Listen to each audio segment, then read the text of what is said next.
Hey everybody, if you've been with us lately, we are in the book of Job, and a very appropriate season in my life as everything has just completely fallen apart and continues to do so.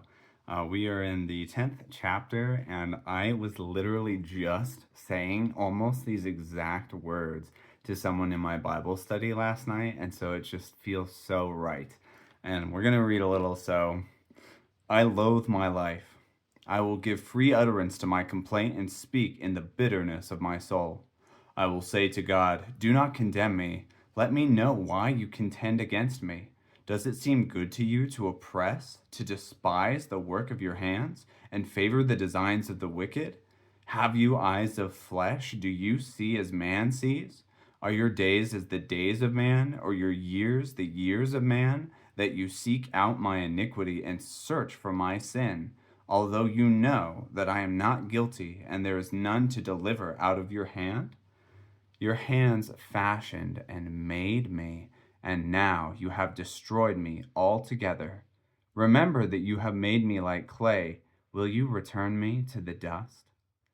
This is just such a desperate heart cry out of a very misplaced place. Like, not to be redundant, but it really is so relatable to me because I despise my life and I desire so desperately to die, as literally my entire life has been nothing but constant suffering and difficulty and all kinds of trials and tribulations and losses and abuses and just, oh my gosh, if you want to see my story on YouTube, it's pretty interesting, I promise. But in the end, I can relate to this because I just am like, can I die now? I've almost died hundreds and hundreds of times from all the many medical things going on, not to mention outside forces.